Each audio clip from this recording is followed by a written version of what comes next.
on, Dolphins? It is your boy Dillon. I am back with you for another episode. Pumped up. I'm ready for this next game, man. You know, I can't wait. I'm looking forward to it. Just got a couple things for you. Quick couple bits of news and notes, and then Adam Gase had his press conference. I'll send you off to that.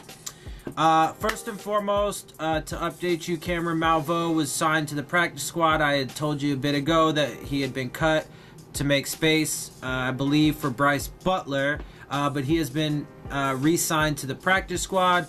Bobby McCain is out of the concussion protocol, which is very good news, so he should be available and ready to play on Sunday. Looks like Laramie Tunsil and Jawan James have both been at practice again today. James, I guess, had said, there are reports that he said that he's definitely playing. Or, I'm sorry, Tunsil said that. James said he's feeling a lot better, but he didn't commit totally to playing on Sunday. So it looks like, as of right now, we should at least have Tunsil back. Hopefully, James will be back as well. I would expect him to be. I think he's going to play.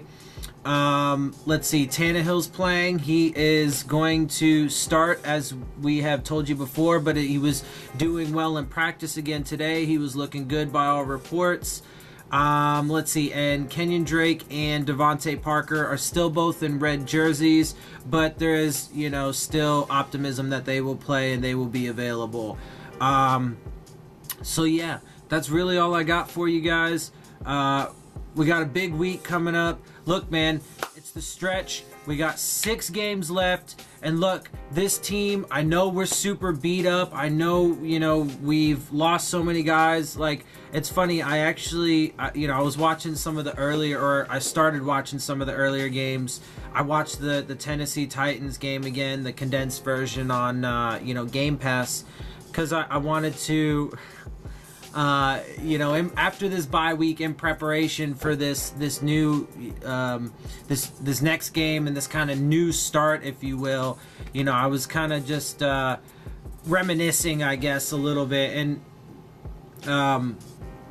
but it was disappointing a little bit, just because I was going through, I was seeing all these players that were on the field at the time, that aren't there or that aren't here anymore, And, you think about the long list of, injuries and all the guys on IR, Josh Sitton, Daniel Kilgore, Albert Wilson, Jakeem Grant, Vincent Taylor, William Hayes, right? So all these guys, man, Cordray Tankersley, right? All these guys, so many guys put on IR.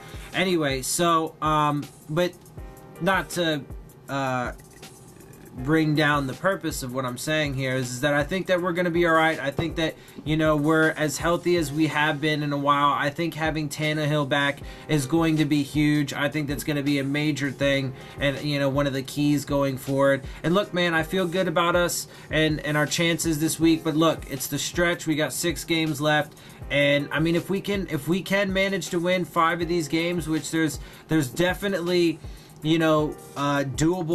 doable wins, really doable wins coming out of, these last 6 games. So if we can manage that, man, I think we can sneak into the playoffs. But anyway, guys, I'm done with my video for today. That's all I got for you. So I'm going to go ahead and send you off to this interview. I hope you guys enjoy it. I hope you guys enjoyed my show.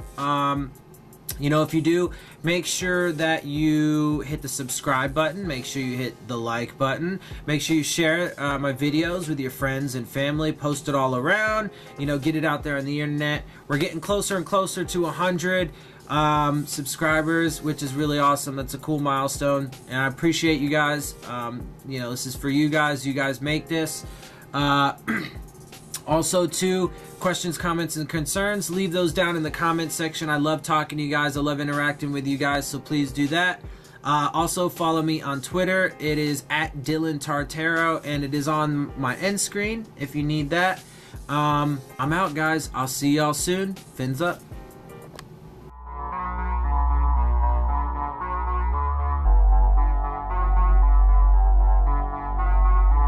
More guys that are in the stable of kick returners, a little less group of the punt returners. So, Danny, we've worked a couple other guys in this week, with Drake and a couple other guys. So Kick returner, we got other guys with experience, so we have a few more options there. So we actually the last couple of days we worked a few guys through their kick returner, so just a few more options. So we're going to kind of try to wait and see kind of see what Friday brings, and then kind of make a final decision on Saturday. But certainly Danny, from a punt return standpoint, has the most experience of all the guys we have on the roster for sure. Can you share on kick returns? Who else has been in that? Yeah, well, guys that have experience. Bellage is a guy that's done a lot. Obviously we have Drake that's done a lot of it before. Sonoris has already returned kicks this year and last year. Brandon Bolden has done it in the past. He's got some history doing it.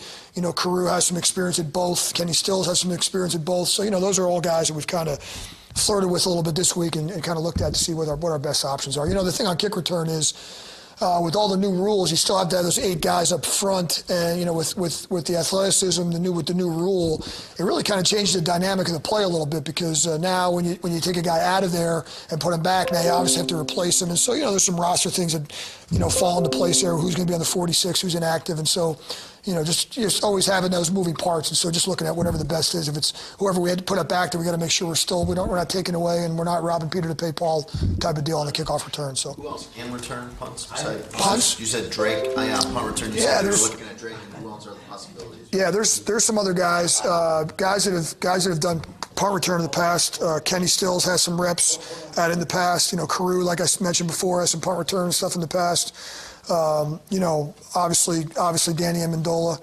So those are the guys that have kind of been getting some reps. This week Drake. If I didn't mention him already, he's done both. He's been an emergency punt return guy his whole career here. So another guy that's done it. So he's a guy that's had. We're gonna. So what? It could end up being. It might be a game plan thing. It might be you might see a couple different guys back there during the game, depending on when it is situationally. Where we're at in the game. So kind of have all hands on deck. So that's kind of how we're approaching that one. That's it. All right. Thanks. All right.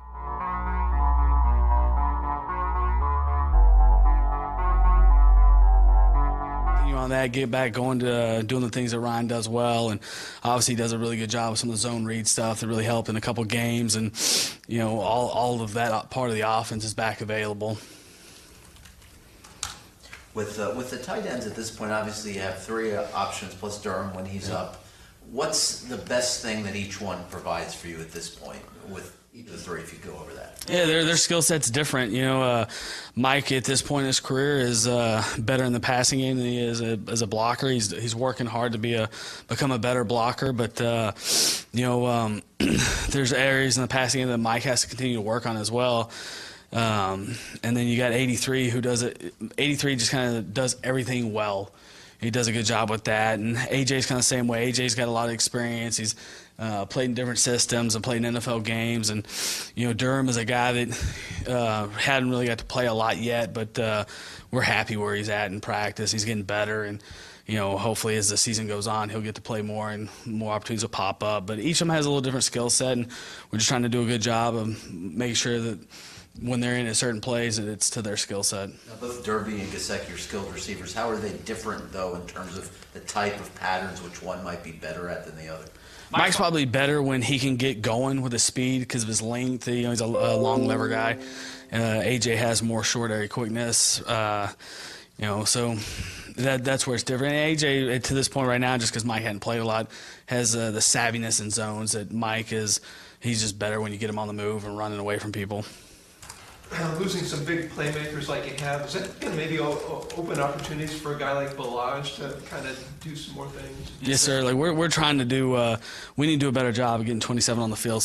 But we got 3 good backs, and we talk about it every week, how the game goes. You go in with plays for each of them. 27's done some wildcat stuff for us, and had a really good run a couple weeks ago at home, and they got called back as a holding call, and. Then they had time to change, and they got to cover 0 blitz the next time we did it. But he's someone that we're trying to work into the rotation more. We still got 32 and 21 that just balancing out their touches and snaps as well. 21, obviously, he comes back to play a team he's played for before. Yeah. Is there a moment that you've had this year that describes why he's able to still do what he does? You see, it's the moments really come at practice. They come in training camp.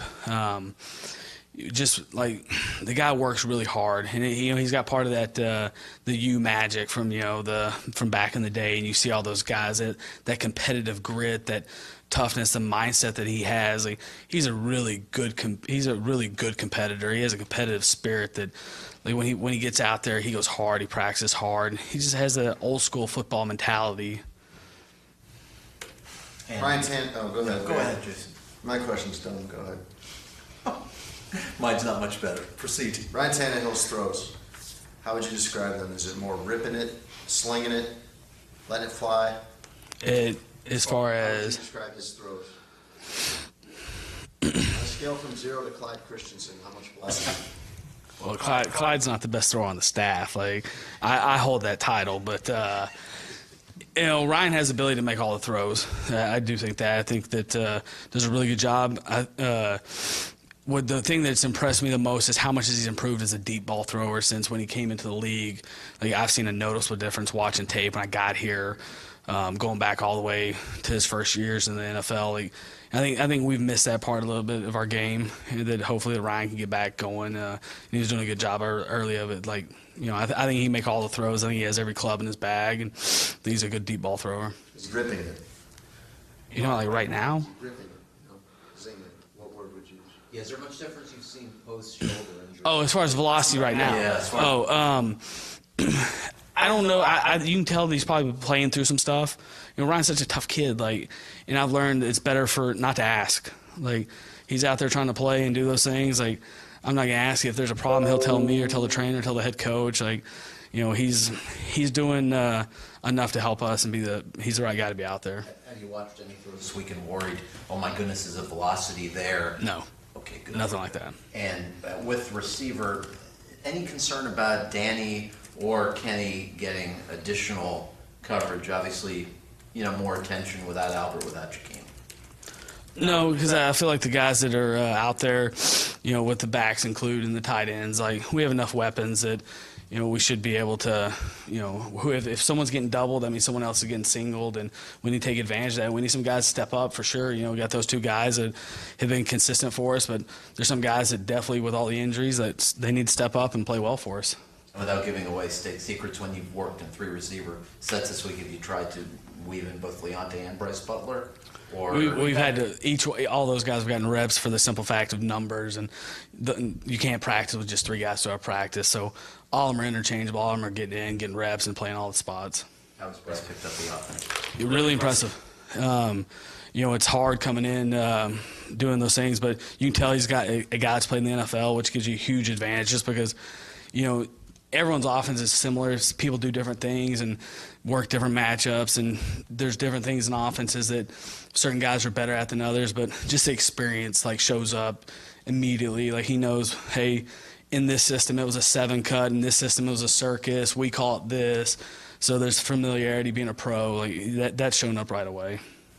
And one other thing, when you all make a roster move that affects an offensive player, like for example, the decision to go with Bryce over internal options like Isaiah or Malcolm, are you in those talks, or is that strictly Ben as a position coach, Adam, Chris, Mike Tannenbaum? It's really the powers to be, the brass, the Tannenbaums, Greers, and Gase, and I told you guys before, give advice when asked, and fulfill the vision of the head coach. So if we're asked, someone we are, someone we're not. Thanks.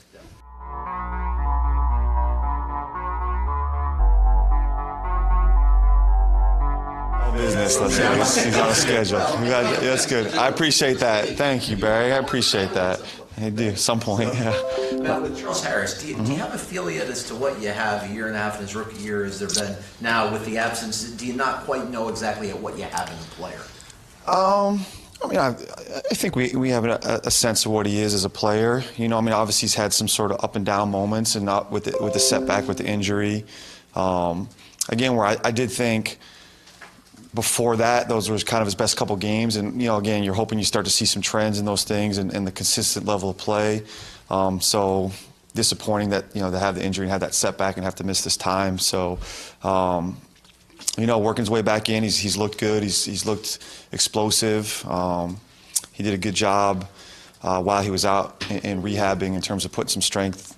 Working with Coach Paloka and the strength guys to put some weight on and do some of those things. So we're hoping kind of the trend that we were seeing before the injury is something that continues post-injury when we get him back into things here.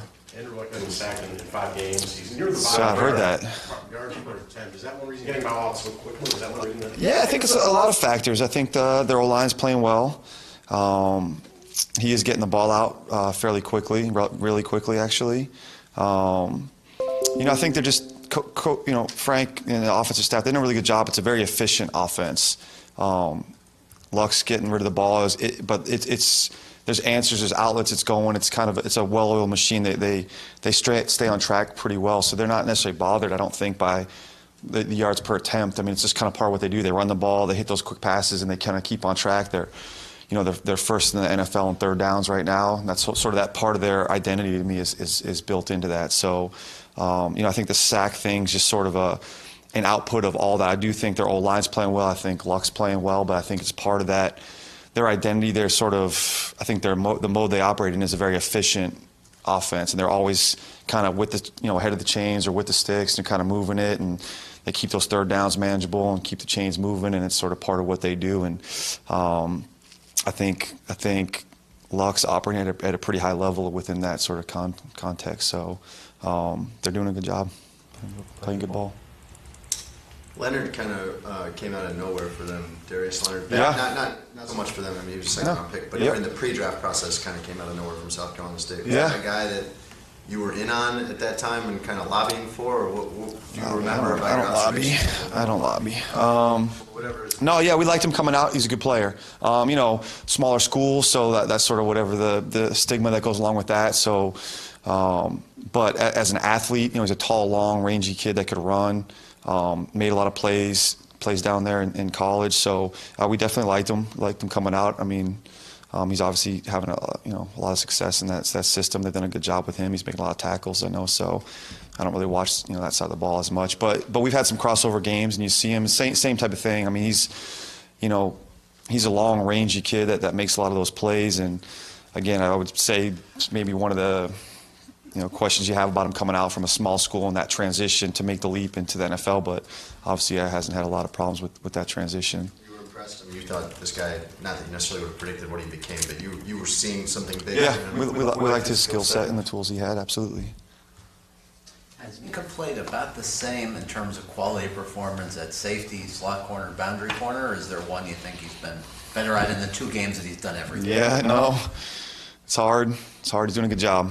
This stuff, I would say, when we put him on the outside part of the field, it's probably where he's got the least work and the least, experience is the right word, but, least amount of reps out there. So there's still a couple, kind of nuanced things that he's working with from the outside part of the field. But, it's been 2 games now that we've had to play him at about 3 different spots, just with all the circumstances that were dictating. And he's done a really good job. It's hard to absorb.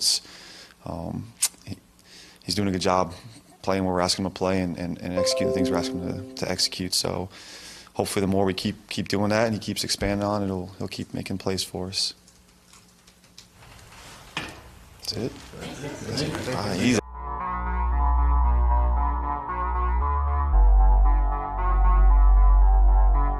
Catch, so those guys always seem to find a way to hook up down the field. So we'll kind of see how it plays out. Just today, Wednesday, what's the O-line that you're working with? I mean, whoever's available. What do you have, man? All of them practice today, I think, except maybe Ted was limited. But, I mean, we're rotating guys in there and stuff. So today it would be Brendel at left guard? And it was a little bit today. We move those guys around a lot in practice because, different guys taking center work and things like that. Just got to be ready for all that stuff because you're only going to have 7 most of the time. So you got to have a good contingency plan if somebody goes down. What are you seeing from Laramie and Jawan when they're responding the next day? I mean, they seem to keep improving. I feel like both of them were, good yesterday, and then today they seemed like, there's a lot of passing going on, so they got to, they're working their sets a lot. So, but they seem like they're in better shape than what they were last week. I know that. And when you look at your difficulties in the red zone, is there a theme? I haven't seen like drop passes or penalties or anything like that. Have you detected anything? Yeah, we missed a couple opportunities. You know, we just got to get the ball to the right guy, and you know, it just comes down to when we have our opportunities, we got to hit them. You know, we haven't finished the plays the way we need them to get in the end zone. Is there anything you guys can do is this personal accountability, execution, or? I mean, we just got to make the play when it's there. You know, whether it be, you know, throw it, catch it, protect it, however it works out. Adam, what makes T.Y. Hilton so unique? I mean, he's really fast, and you know, he can stretch the field, which when you have a guy like that gets DBs a little nervous, so they back off a little bit, make sure he doesn't beat him over the top, and then all of a sudden now he's just catching clean 20-yard routes, and then he can run after the catch. So, anyway, anytime you get a guy with speed like that, it just puts a lot of stress on everybody else. What's been Jake Brendel's trajectory since he's been here? Has it been a ton of improvement, or is there something you look back on as a point where he really sold you guys on keeping him around? I think a lot of it has to do with the longer he's been around and the more he's absorbed the offense, the faster and better he's played. And I do think, you know, he had a really good energy about him when he came back from that injury. I know that was a long time for him, you know, because he didn't really have a choice. He had to wait. And I think he was chomping at the bit, and when he came back, he's made everything count. Is he one of your smartest guys? He's probably up there. I don't know. I haven't really given out like IQ tests or anything. You planning on watching the games tomorrow? I don't know. I haven't thought that far ahead. What do you think of some of the? Tomorrow's Thanksgiving. That's great. What do you think of some of the reasons that the team's overall penalties have decreased this season? I think we've been a little up and down. It's like 1 week. I think at the beginning of the year we were really low, and then we hit like a really bad streak where we dropped down pretty far, and it seems like it's cleaned up a little bit lately. You know, it's really about just being consistent week in and week out, and it all comes down to that's why we try to make a big emphasis on individual. You know, it's fundamentals, technique, hand placement. You know, do the right things at the beginning of the play to make sure that you're not putting yourself in a bad position. Adam, with tight end snaps, we saw obviously Derby finally healthy, played the most of the group last week. Is tight end snaps for you now mostly who is our best match of this particular opponent, as opposed to who did well in practice that week? A combo of both? I think some of it is situational. Some of it is, you know, moving those guys in and out. You know, we're trying to make sure we keep the run pass fairly even. You know, I know sometimes it could get tilted one way or the other. So, I mean, we got different packages for different guys, and some games, you know, one guy's package might get called more. Hasn't been sacked in 5 straight games. What does that tell you about what's going on I there? think their O-line's playing really well. I think he's doing a good job of getting the ball out.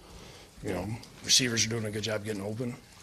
I mean, it's really, it's a group thing that occurs when you have like a run like that going on. I mean, it can't just be the quarterback. It can't just be the line. I mean, it takes everybody to make sure that, you know, all those guys do their job right, and the quarterback gets the ball out. That's when you have a streak like that. And you just evaluate him. I mean, he for a long time was hurt for so long, and now he looks like he's the Andrew Luck. I mean, he looks what I remember. You know, and I saw him play maybe like second year, and he's tough. He make every throw. You know, he's got good anticipation. His accuracy is really good. I mean, he's a tough guy to go. When him being healthy and him, you know, the more he's played, you can see the confidence is going up. You know, and hopefully we just keep him in the pocket. Last thing I want to do is have him get his confidence back and he wants to start running around. That's when it gets really frustrating. The way he's playing, the points they're putting up, can you guys afford to get in a shootout with them, or are they going to have to find a way to hold them down? If we get in a shootout, that means we scored a touchdown, which I'm all for. So, like, it's been a while. So we need to do everything we can to play team football. So we got to make sure we hold them to field goals if we get them in the red zone. You know, we have to find a way. If we do get a turnover, we got to create points out of that on offense. You know, and we can't let anything on special teams. We got to be effective.